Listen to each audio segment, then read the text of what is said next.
ज्योतिर्लिंगाचे नाव पण दिसतील. तुम्ही या ठिकाणी जाऊ शकता. परळी वैजनाथ, घृष्णेश्वर, त्र्यंबकेश्वर, भीमाशंकर, औंढा नागनाथ येथून. आणि किलोमीटर अंतर सुद्धा आहे आणि मार्ग सुद्धा इथं दिलेले आहेत.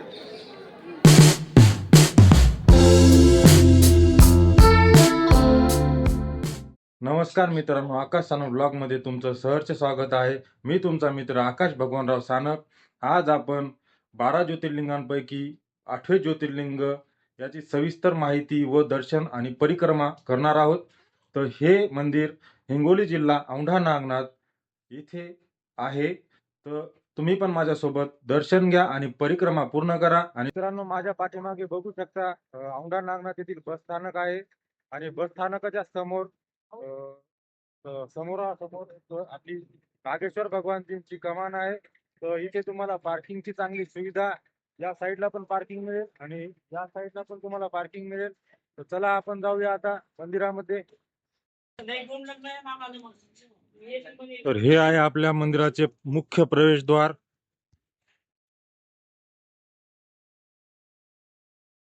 तर मित्रांनो, आज आपल्या मंदिरामध्ये खूप रविवारची खूप गर्दी आहे. तुम्ही माझ्या पाठीमागे बघू शकता. खूप गर्दी आहे इकडं. पूर्ण हॉल पण भरलेले आहेत तिकडं. संपूर्ण पार्किंग फुल होती. तोपर्यंत मी तुम्हाला संपूर्ण मंदिराची थोडी माहिती सांगतो. मुखदर्शन घेऊ. हे बघू शकता मित्रांनो, मंदिर खूप प्राचीन आणि जुने आहे आणि मंदिराची कलाकृती बघू शकता आणि किती कोरीव आणि रेखीव काम आहे. मूर्ती बघा सर्व. खूप सुंदर अशा प्रकारे मंदिर आहे. इथे तुम्हाला पिण्याचे पाणी व हात धुण्यासाठी व पाय धुण्यासाठी पाणी इथं मिळेल. तुम्ही बघू शकता फिल्टरचं पाणी आहे मागे साईडला. आपल्या मंदिराच्या समोरच असं साईडला छोटे छोटे असे मंदिर आहेत खूप सारे. तर हे बघू शकता. हे मंदिर आहे श्री घृष्णेश्वर मंदिर.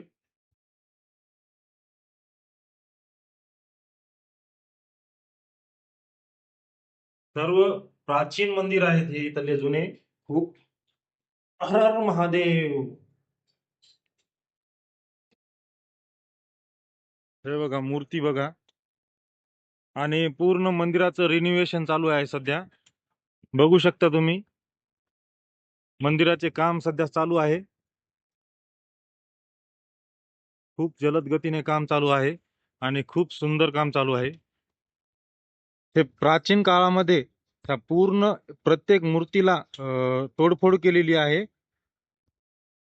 बघू शकता तुम्ही. पूर्ण प्रत्येक मूर्तीचे पाय मुंडके तोडण्यात आलेले आहेत. ते एक असं कोरीव आणि रेखीव काम केलेले आहे मंदिराचे. त्या काळी कोणती मशीन नव्हती, ना कोणते धातू नव्हते, ना कोणते हत्यार नव्हते आणि पूर्ण काळा दगड होता हा. खूप छान.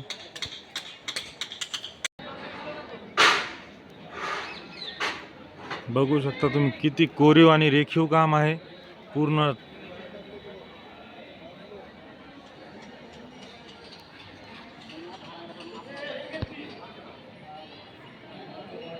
खूप सुंदर अशा प्रकारचं काम आहे इथे. चला तर आता तुम्हाला दाखवतो आपल्या मंदिराचे बारव या दिशेने आहे. आणि मंदिराचे वैशिष्ट्य तुम्हाला सांगतो मित्रांनो, की हे मंदिर उलटे फिरलेले आहे. जे की इकडे तोंड करून होते, तर आता तिकडे तोंड करून झालेले आहे. इथे आहे सासू आणि सुनेचा बारव असं म्हणतात. माझ्या मंदिरामध्येच आहे इथं. तर इथं हे बघू शकता सासू आणि सुनेचा बारव. खारं पाणी आहे आणि एक गोड पाणी आहे. एकामध्येच मिक्स आहेत, पण एकाचे खारे पाणी लागतात आणि एकाचे गोड पाणी लागतात. तर तुम्ही बघू शकता खूप सुंदर अशा प्रकारचा बारव आहे, जे की कुंड बारव. आणि इथे शनी मंदिर आहे, शनिदेवाचे मंदिर आहे इथे बारवपाशीच. जय शनिदेव.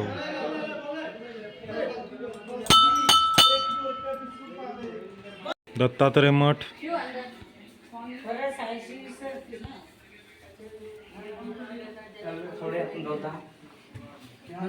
काय एक लोटे में पानी लेके सूर्य भगवान को ऐसा थोड़ा सा चढ़ा दो, जो बचा पानी है उनके मुंह पे मार के बाकी पानी उनको पिला दो। ऑटोमेटिक उनकी सेहत तंदुरुस्ती भी रहेगी और सारी चर्बी का आपके पास जो भी जो कष्ट है वो ऑटोमेटिक दूर हो जाएगा। पूछ सकती? हाँ बोलिए। दत्तात्रय मठ, श्री दत्त मंदिर. जय गुरुदेव.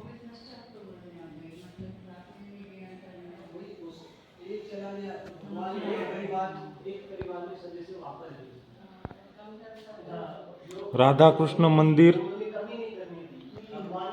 जे की आपल्या मंदिरामध्येच आहे आणि जाते पण आहे इथं. खूप सुंदर अशा प्रकारे हे खूप प्राचीन जाते आहे जुन्या काळातील.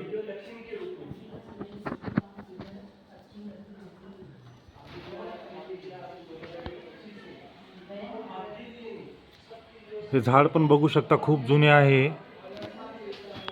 आपण इथून प्रदक्षिणा मारूया.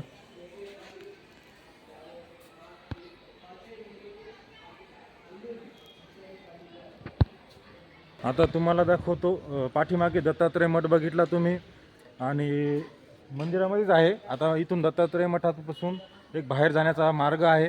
तर तिथे तुम्हाला एक औंढा तलाव आपला औंढा तलाव नाही तलाव दाखवतो जे की त्याला बारव वगैरे असं म्हणतात. तलाव पण आहे. तर चला दाखवतो तुम्हाला. हे दत्तात्रय मठामधून बाहेर आलं की तुम्हाला तलाव दिसल. मंदिराच्या साईडलाच आहे आणि बाजूला इथेच श्री हनुमानजींचे मंदिर आहे आणि हनुमानजींच्या मंदिरासमोर ते पाठीमागे बघू शकता माझ्या तिथे कालिका मातेचं मंदिर आहे. कालिका मातेचं मंदिर आहे. तर तुम्हाला हनुमानजींचं मंदिर थोडं क्रॉस आकारामध्ये दिसत असेल. तर ते क्रॉस आकारामध्ये याच्यामुळं आहे की हनुमानजी आहेत ब्रह्मचारी आणि कालिका मातेचं मंदिर त्यांच्या समोर आहे. तर त्यांनी मंदिर झुकलेलं आहे एक साईडला बघू शकता तुम्ही. आणि पाठीमागं खूप असा छान तलाव बघू शकता. हे छोटे छोटे मंदिर पण आहेत. कालिका मातेचं मंदिर खूप सुंदर आहे आणि छान आहे. श्री बजरंगबलीचे मंदिर आहे. चला आपण दर्शन घेऊ बजरंगबलीचे. श्री बजरंगबलीचे दर्शन घेऊया. श्री बजरंगबलीचे मंदिर आहे हे.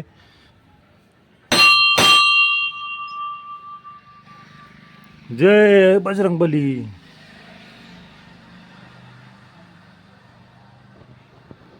आणि समोरच तुम्ही बघू शकता कालिका मातेचं मंदिर आहे. तर बजरंगबलीजींनी मंदिर हे बघू शकता तुम्ही असे क्रॉस आहे.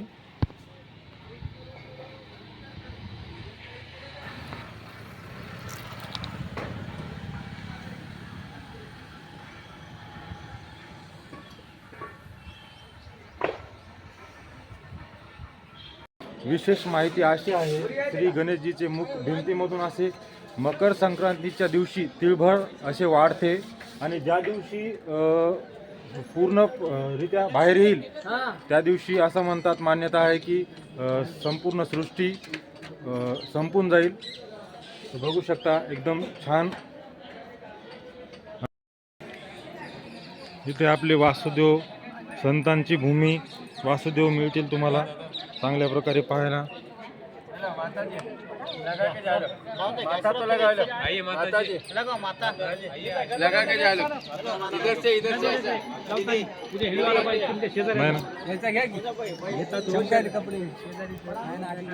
इथे तुम्हाला चांगल्या प्रकारे प्रसाद मंदिराचा प्रसाद मिळेल जे की लाडू म्हणून मिळेल. खूप छान प्रसाद आहे. तुम्ही कधी मंदिरामध्ये आलात तर इथून प्रसाद घ्या आणि घेऊन जावा. खूप चांगला आहे. हर हर महादेव. हर महादेव. मित्रांनो माझ्या पाठीमागे मंदिराला खेटूनच इथेच मंदिर आहे आणि पाठीमागे तुम्ही बघू शकता एकदम अन्न क्षेत्र प्रसादालय हे बघा तुम्ही. इथे तुम्हाला जेवणाची सुविधा आहे. खूप चांगल्या प्रकारे इथे तुम्हाला जेवायला भेटेल चांगल्या प्रकारे आणि खूप चांगली सुविधा आहे. इथं बघू शकता तुम्ही अन्नक्षेत्र प्रसादालय श्री नागनाथ ज्योतिर्लिंग संस्थान औंढा नागनाथ टाईम 10 ते 6 वाजता तुम्हाला 6 वाजेपर्यंत तुम्हाला जेवण्यासाठी इथे भेटेल. इथून तुम्हाला कुपन घेऊन आतमध्ये जेवायला चांगल्या प्रकारे भेटेल. इथे जागीच दर्शन घेतले की तुम्ही इथे प्रसाद खाण्यासाठी येऊ शकता आणि घरी घेऊन जायचा असेल तर तिथे तुम्हाला प्रसादालय भेटेल ज्यात की तुम्हाला लाडू वगैरे मिळतील. हर हर महादेव. जे की मंदिराच्या साईडला तुम्हाला पोस्टर लावलेले दिसेल की मंदिरापासून 500 मीटर अंतरावर तुम्हाला गार्डनची मी थोडी माहिती आपण गार्डन दाखवली होती मागच्या व्हिडिओमध्ये. एक वेळ अवश्य भेट द्या. इथं मंदिरामध्ये तुम्ही आले की तुम्ही गार्डनला जाऊ शकता. तिथे बोटिंगची चांगल्या प्रकारे सुविधा आहे आणि खूप स्वस्त आहे. आता माझ्या पाठीमागे बघू शकता आपल्या नागनाथ मंदिराचा रथ खूप प्राचीन आणि जुना आहे. आता नवीन रथ आपण तुम्हाला दाखवूया. बनवलेला नवीन रथ आहे इथे. तर जुना रथ आता ठेवून दिला असाच.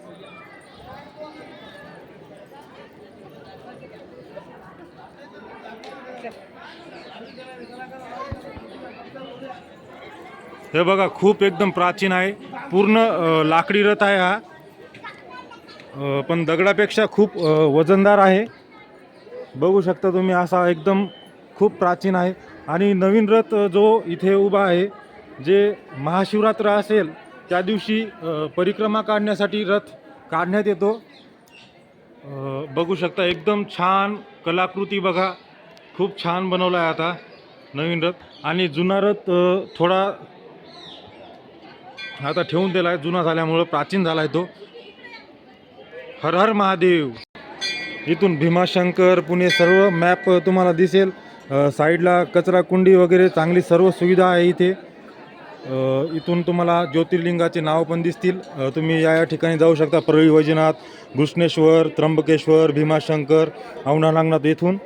आणि किलोमीटर अंतरसुद्धा आहे आणि मार्गसुद्धा इथं दिलेले आहेत. तर चला आता करूया परिक्रमा. मंदिराच्या 5 परिक्रमा आपल्याला करायच्या होत्या तर पूर्ण करूया आपण 5 परिक्रमा मंदिराच्या. हर हर महादेव. परिक्रमा करत करत तुम्हाला थोडीफार माहिती देतो मी. आपल्या मंदिरामध्ये 3 एक्झिट गेट आहेत. एक आणि ते मेन ते गेट मेन आहे मुख्यद्वार. हे 2 आणि याच्या पलीकडून एक 3 आहे. याच्या पलीकडून एक 3 आहे. तर चला आपण 5 परिक्रमा पूर्ण करूया मंदिराच्या. खसखस दिवाण तर आपल्या 5 परिक्रमा पूर्ण झालेल्या आहेत आणि तुम्हाला दाखवतो मी आपल्या नागनाथ संस्थानचे आतमध्ये जाण्याचा हे रस्ता आहे. आणि इथेच बाजूला आपल्या नंदी महाराज आहेत. इथे तुम्ही दर्शन घेऊ शकता नंदी महाराजांचे. आणि आज खूप गर्दा असल्या कारणाने आपण मुखदर्शन घेऊन निघूया. आज खूप गर्दा आहे रविवारचा तर आपण आज मुखदर्शन घेऊन निघूया.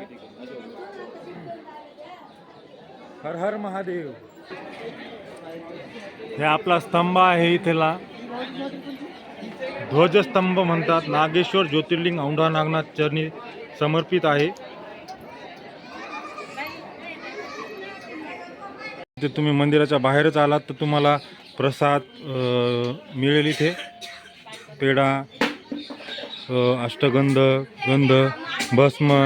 इथे लहान लेकरांसाठी खेळण्यासाठी विविध प्रकारचे खेळणे आहेत. मुलींसाठी बांगड्या, दोरे आहेत हातात बांधण्यासाठी. खूप मोठा आहे. पलीकडे पण आहे. इथे तुम्हाला तांब्याचे, पितळाचे सर्व प्रकारचे छोटे छोटे भांडे मिळून जातील. कडे पण मिळतील. असे माळ भेटतील. रुद्राक्ष माळ, तुळशीची माळ, सर्व प्रकारचे तुम्हाला माळी वगैरे सर्व काही. डमरू भेटतील छोटे छोटे.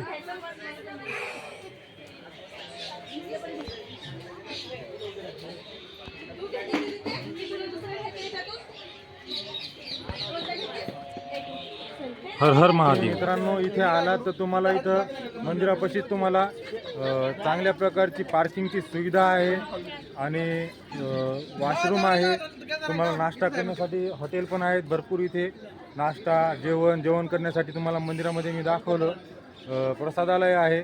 आणि मंदिराच्या आजूबाजूला लॉजिंग आणि राहण्याची जेवण्याची उत्तम सोय आहे आणि गार्डन पण आहे. गार्डनच्या समोर पण तुम्हाला लॉजिंग मिळून जातील. बसस्टँडच्या आजूबाजूला सगळीकडे तुम्हाला लॉजिंग भेटतील आणि आपलं नागनाथ मंदिर बसस्टँडच्या एक्झॅक्ट पुढंच आहे आणि तिथेच पार्किंग आहे. तर इथे गाडी तुम्ही लावून मंदिरासाठी दर्शनासाठी येऊ शकता इथे. आणि इथूनच 500 मीटरमध्ये तुम्हाला एक छोटे गार्डन म्हणून तुम्हाला उद्यान आहे, औंढा नागनाथ उद्यान. तिथे तुम्हाला मनोरंजन खूप करता येईल. दर्शन झाल्याच्या नंतर तुम्ही तिथेही जाऊ शकता. हर हर महादेव.